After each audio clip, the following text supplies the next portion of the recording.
Jesús. Cualquiera pues que me oye estas palabras y las hace, le compararé a un hombre prudente que edificó su casa sobre la roca. Descendió lluvia y vinieron ríos y soplaron vientos y golpearon contra aquella casa y no cayó, porque estaba fundada sobre la roca. Pero de inmediato Jesús presenta el otro lado de esta moneda en los versos 26 y 27. Pero cualquiera que me oye estas palabras y no las hace, le compararé a un hombre insensato, que edificó su casa sobre la arena, y descendió lluvia, y vinieron ríos, y soplaron vientos contra aquella casa, y cayó, y fue grande su ruina. Aquí Jesús está hablando de un fundamento, de una base firme y segura, si es que quiere enfrentar con éxito las tormentas de la vida. Y le aseguro que las tormentas llegarán a nuestras vidas, nos guste o no nos guste reconocerlo. Y en términos generales, hay 3 categorías de personas en el mundo: las que están saliendo de alguna tormenta, las que están en medio de una tormenta, y las que van a enfrentar una tormenta. Hay 3 cosas muy importantes que podemos aprender de esta porción bíblica. Primero, usted necesita construir una casa fuerte. Mateo 7:24.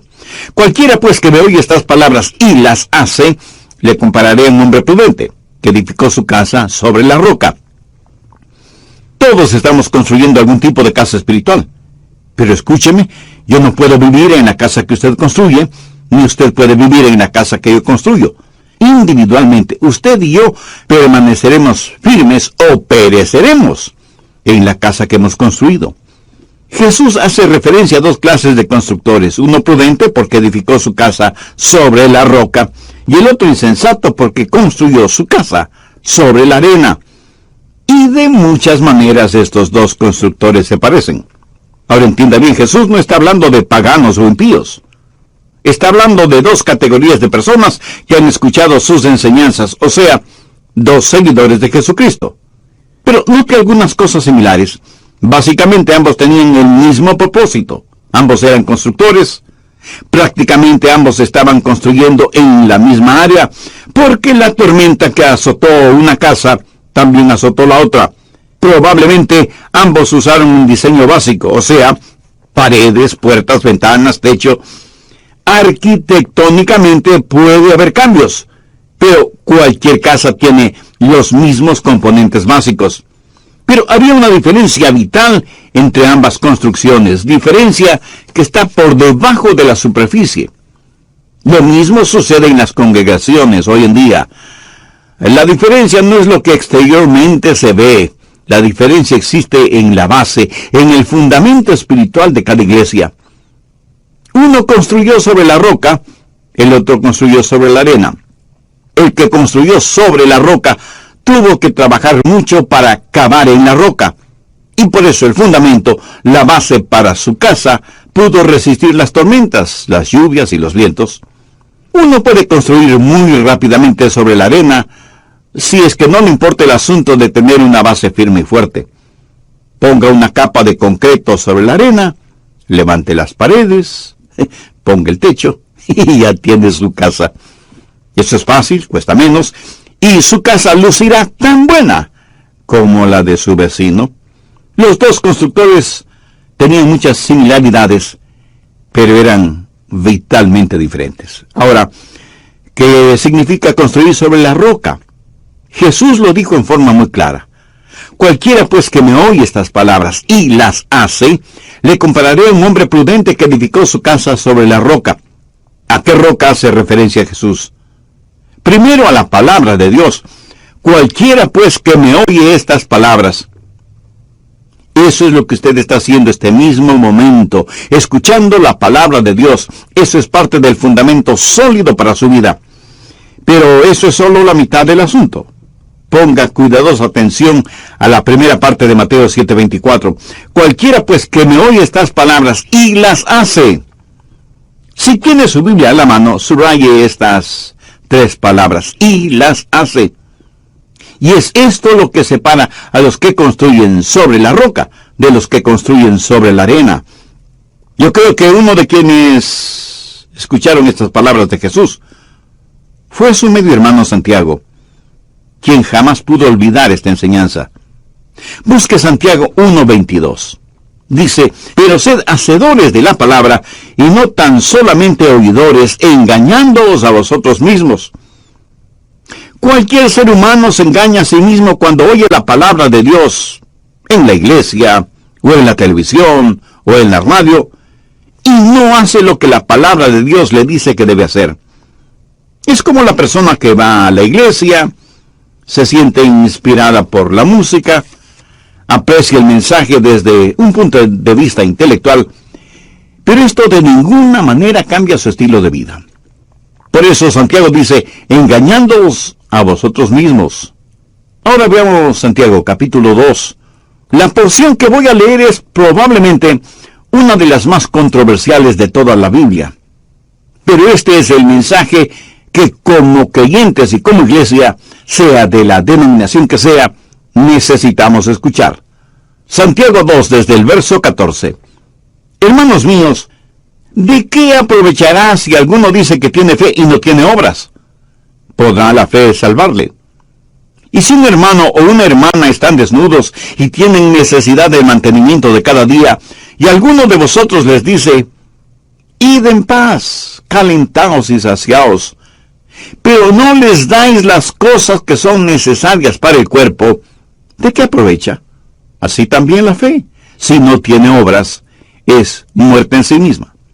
Pero alguno dirá, tú tienes fe, y yo tengo obras. Muéstrame tu fe sin tus obras, y yo te mostraré mi fe por mis obras. ¿Tú crees que Dios es uno? Bien haces. También los demonios creen y tiemblan. Mas quieres saber, hombre vano, que la fe sin obras es muerta. ¿No fue justificado por la obra Abraham, nuestro padre, cuando ofreció a su hijo Isaac sobre el altar?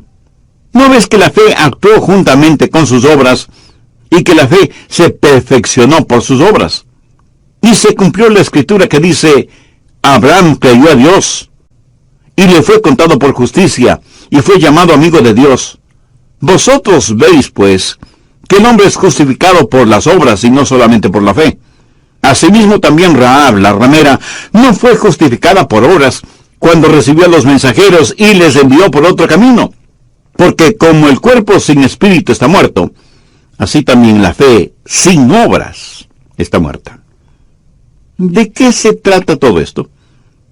Quiero que lo siguiente quede absolutamente claro en su mente y corazón. Somos salvos por gracia, por medio de la fe, y no por obras de justicia que hayamos hecho. Somos salvos de acuerdo a la misericordia de Dios. Efesios 2, 8 y 9. Porque por gracia sois salvos por medio de la fe, y esto no de vosotros, pues es don de Dios, no por obras, para que nadie se gloríe. Y en Romanos 11, 6, Pablo dice lo siguiente, y si por gracia, ya no es por obras. De otra manera, la gracia ya no es gracia. Y si por obras, ya no es gracia. De otra manera, la obra ya no es obra. ¿Qué es lo que Pablo está diciendo? Que no podemos mezclar la gracia y las obras. Y usted tiene que decidir, o es salvo por la gracia de Dios, o es salvo por sus propios esfuerzos. Pero aquí viene Santiago y dice, la fe sin obras es muerta.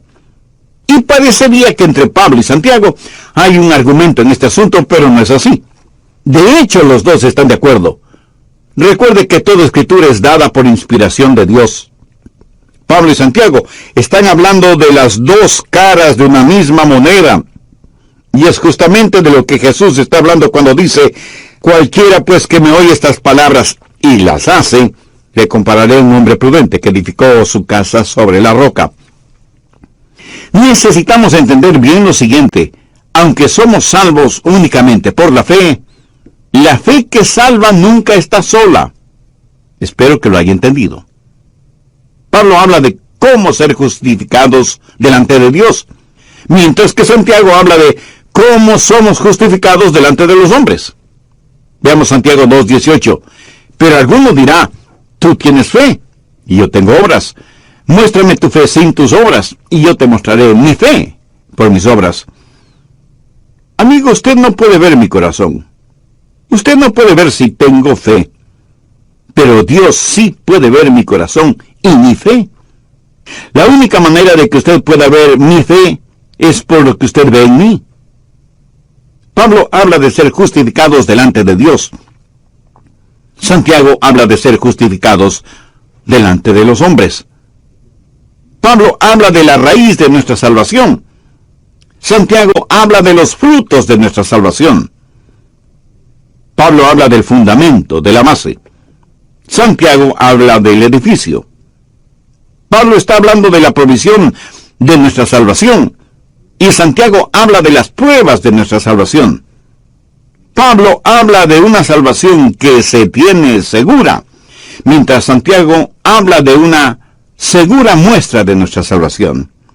Lo que Santiago está diciendo es que si usted es en verdad salvo, eso es más que un conocimiento mental o un mero conocimiento académico. Mire lo que dice en el verso 14. Hermanos míos, ¿de qué aprovechará si alguno dice que tiene fe y no tiene obras? ¿Podrá la fe salvarle? Mi amigo, se necesita más que solo una actitud piadosa para llegar al cielo. Y yo pregunto, ¿cuántos de ustedes, amigos oyentes, están seguros de que si murieran en este momento, se irían al cielo? Estoy seguro que muchos contestarían afirmativamente y me dirían que tienen fe. Ahora, ¿está seguro o segura que tiene fe? ¿Ha habido un cambio dramático y radical en su vida? Escúcheme, usted puede hacer una profesión de fe sin tener la posesión de la fe. Santiago lo pone en términos más prácticos en el verso 15. Y si un hermano o una hermana están desnudos y tienen necesidad de mantenimiento de cada día, y alguno de vosotros le dice, id en paz, calentaos y saciaos, pero no les dais las cosas que son necesarias para el cuerpo, ¿de qué aprovecha? Así también la fe, si no tiene obras, es muerta en sí mismo. Y en el versículo 18 dice, pero alguno dirá, tú tienes fe y yo tengo obras, muéstrame tu fe sin tus obras, y yo te mostraré mi fe por mis obras.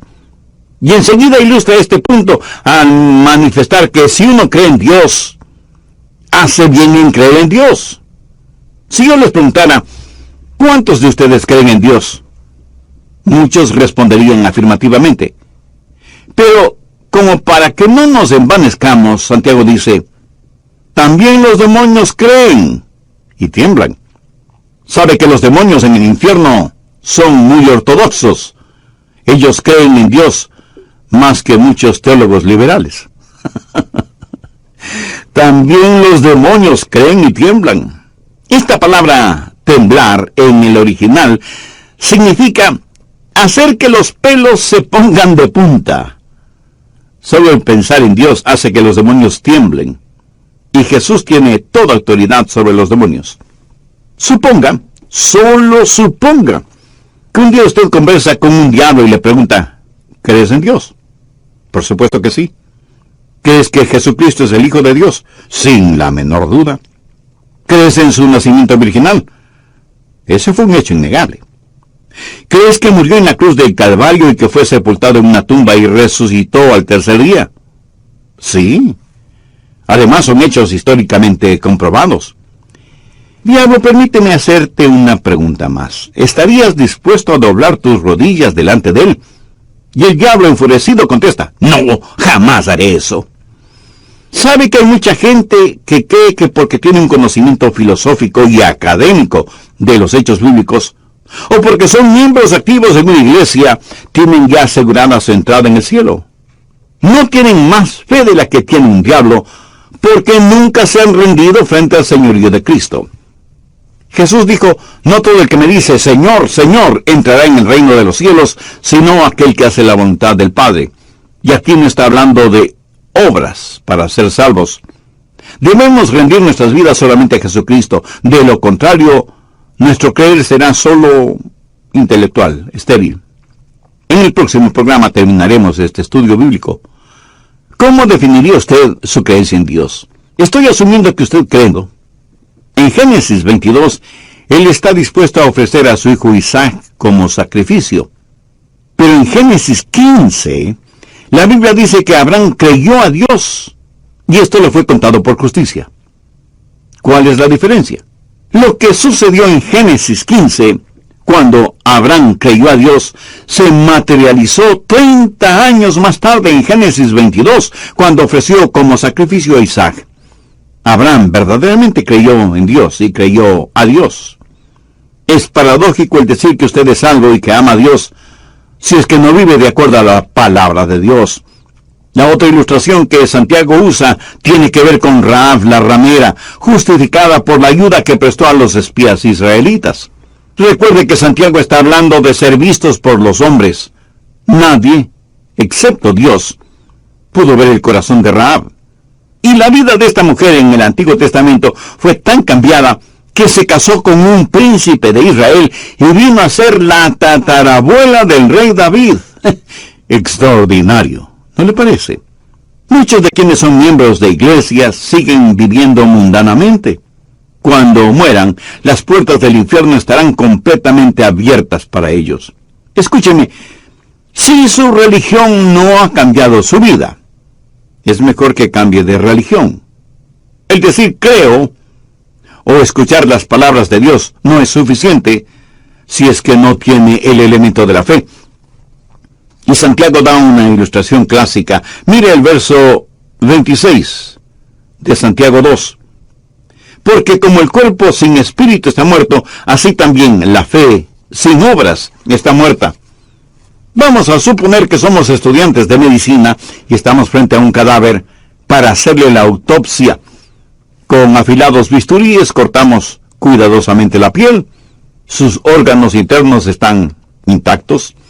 El corazón, los pulmones, el hígado, el riñón. Todos los órganos parecen estar bien. Pero el hombre está muerto, y bien muerto. ¿De qué sirven los hechos teológicos sin vida? Porque como el cuerpo sin espíritu está muerto, así también la fe sin obras está muerta. Ahora, no son las obras las que le dan al hombre vida.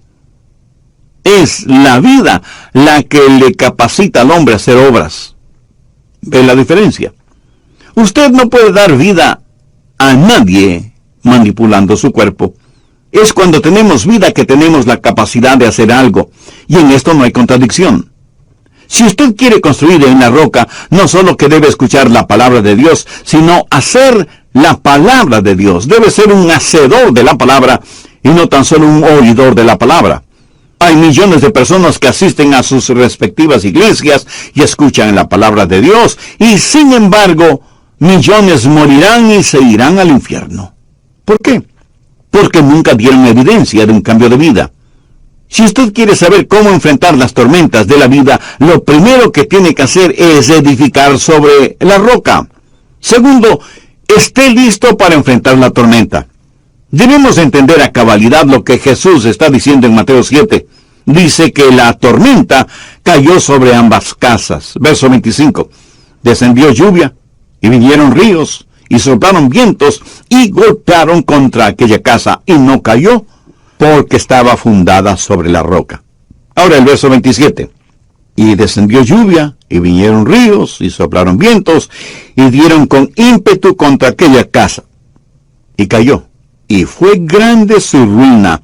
Cuando usted se salva, significa que ya no habrá tormentas en su vida. Mi amiga, mi amigo, aunque usted sea salva o salvo, las tormentas llegarán a su vida, y crecerán los ríos, y soplará fuertemente el viento. Usted sentirá presión por todo lado. Dios no nos salva para librarnos del poder de las tormentas, sino para librarnos del poder del pecado. Las tormentas, cuando son ordenadas por Dios, son beneficiosas para nuestras vidas. El pecado nunca lo es. Y con la autoridad de la palabra de Dios le puedo asegurar que las tormentas llegarán a su vida. ¿Y qué es lo que harán esas tormentas? Van a demostrar la clase o base fundamental que usted tiene en su vida. Las tormentas pondrán a prueba su fe. Y la fe que no puede ser probada es una fe que no puede ser confiada. No piense que porque usted es ya salvo o salva, no tendrá problemas, ni dificultades, ni tormentas en su vida. Si usted saca su teología de las circunstancias en vez de la palabra de Dios, va a terminar pensando que Dios no le ama. Habrá tormentas, enfermedades, sufrimientos, desilusiones y aún persecución espiritual psicológica y hasta física. Pero ninguna de estas cosas harán mella en la casa del creyente que ha construido su casa sobre la roca. Busque Romanos 8, desde el verso 35. ¿Quién nos separará del amor de Dios? ¿Tribulación o angustia, o persecución, o hambre, o desnudez, o peligro, o espada? Como está escrito, por causa de ti somos muertos todo el tiempo. Somos contados como ovejas de matadero. Antes en todas estas cosas somos más que vencedores por medio de aquel que nos amó. Por lo cual estoy seguro que ni la muerte, ni la vida, ni ángeles, ni principados, ni potestades, ni lo presente, ni lo porvenir, ni lo alto, ni lo profundo, ni ninguna otra cosa creada nos podrá separar del amor de Dios, que es en Cristo Jesús, Señor nuestro. Cualquier dificultad en su vida no significa que Dios le ha abandonado, porque Él mismo ha prometido que nunca nos dejará ni nos abandonará.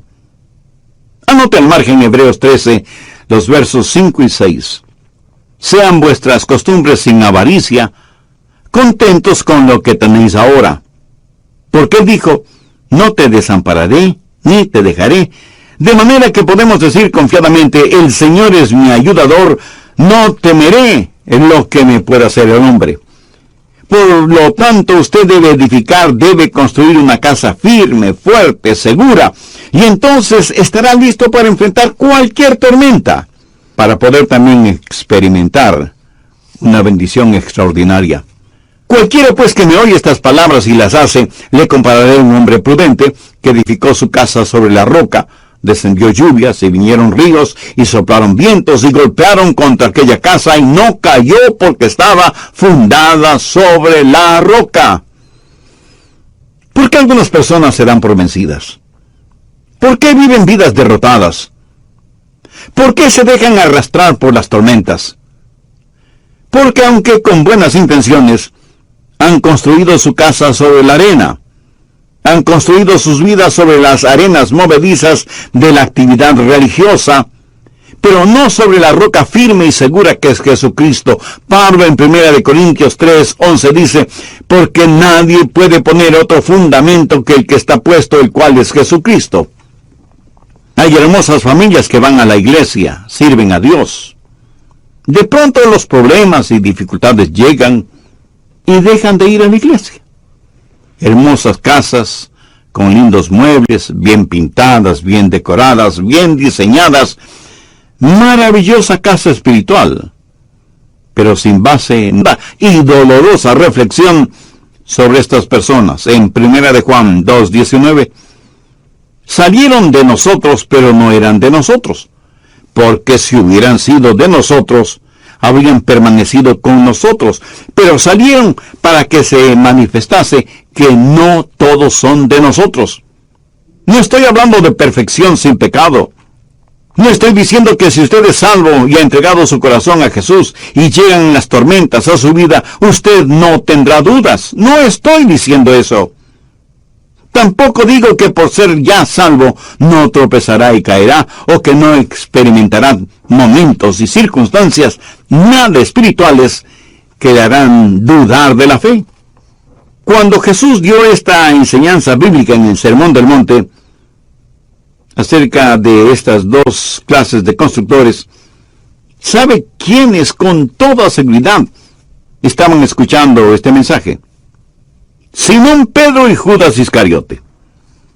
Y escucharon de los labios de Jesús, cualquiera pues que me oye estas palabras y las hace, le compararé a un hombre prudente que edificó su casa sobre la roca. Descendió lluvia y vinieron ríos y soplaron vientos y golpearon contra aquella casa y no cayó porque estaba fundada sobre la roca. Pero cualquiera que me oye estas palabras y no las hace, le compararé a un hombre insensato que edificó su casa sobre la arena, y descendió lluvia, y vinieron ríos, y soplaron vientos, y dieron con ímpetu contra aquella casa, y cayó. Y fue grande su ruina.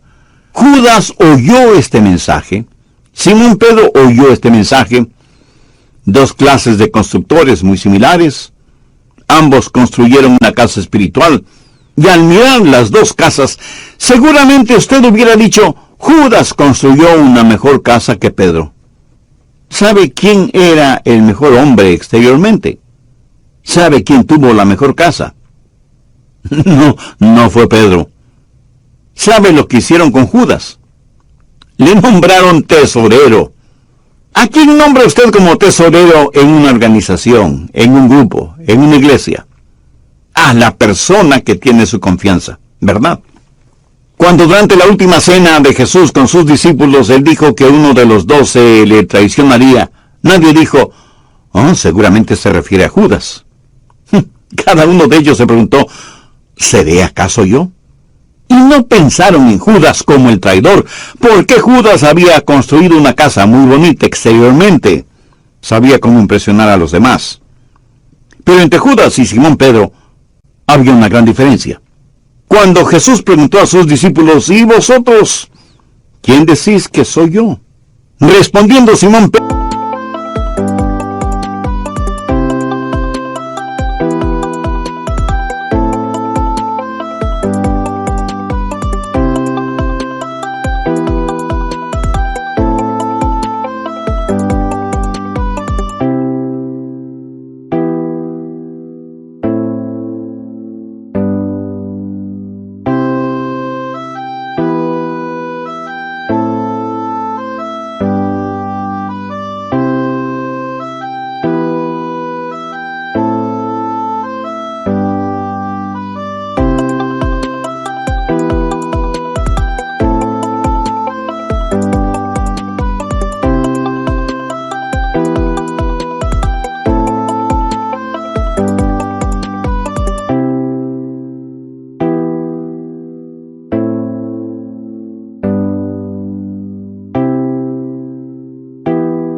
dijo, tú eres el Cristo, el Hijo del Dios viviente. Entonces le respondió Jesús, bienaventurado eres, Simón, hijo de Jonás, porque no te lo reveló carne ni sangre, sino mi Padre que está en los cielos. Y yo también te digo que tú eres Pedro, y sobre esta roca edificaré mi iglesia, y las puertas del Hades no prevalecerán contra ella. Pedro era un hombre débil, como usted o como yo. Sabía mucho sobre la pesca. No sabía mucho acerca de construir casas. Pero qué firme base, qué sólido fundamento tuvo. Y por eso pudo hacer descansar su fe sobre la roca firme que es Cristo. Ahora ponga atención a lo siguiente. Vino una tormenta fuerte y golpeó con ímpetu la casa de Judas. Vino una tormenta y golpeó furiosamente la casa de Simón Pedro. Y cuando las tormentas pasaron, la casa de Judas estaba destrozada, y Judas se suicidó, y se fue al infierno. Y algunos de ustedes me preguntarán, pastor, ¿entonces Judas perdió su salvación? No, él no perdió la salvación porque nunca la tuvo. En Juan 6, 70 y 71 leemos, Jesús les respondió, no os he escogido yo a vosotros los 12, y uno de vosotros es diablo. Hablaba de Judas Iscariote, hijo de Simón, porque 12. ¿Lo ve? Judas nunca tuvo una fe verdadera. En cambio, Simón Pedro sí la tuvo. Veamos Lucas 22, los versos 31 y 32. Dijo también el Señor, Simón, Simón, y aquí Satanás os ha pedido para zarandearos como trigo, pero yo he rogado por ti, para que tu fe no falte.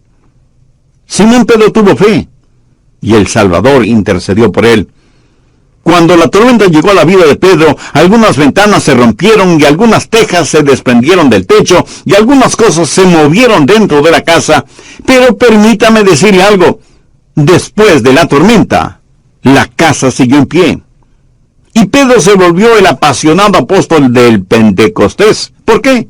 Porque él tenía lo real, lo verdadero, conocía a Dios, había escuchado la palabra de Dios, creía en el Hijo de Dios, había doblado sus rodillas frente a Jesucristo. que fue débil el momento menos apropiado, ¿cierto? Que fue temeroso y hasta cobarde, ¿cierto? Muy cierto. Pero su casa permaneció firme frente a la tormenta porque estaba construida sobre la roca. Me pregunto cuántos de nosotros podemos decir con absoluta seguridad que nuestra esperanza está anclada en el sacrificio expiatorio de Jesús y en su justicia, y que estamos firmes en la roca firme que es Cristo, porque todo lo demás no es más que arena movediza. Miles y miles de personas asisten a sus respectivas iglesias en todas partes del mundo. Cuando la tormenta azote, muchas serán arrastradas por esa tormenta. Y aún muchos de ustedes, amigos oyentes, en vez de permanecer firmes y erguidos durante la tormenta, serán azotados, zarandeados, vencidos. ¿Por qué? Porque el fundamento, la base que usted tiene no es firme, no es sólida, no es segura. Para todos nosotros, la tormenta llegará.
Más tarde o más temprano.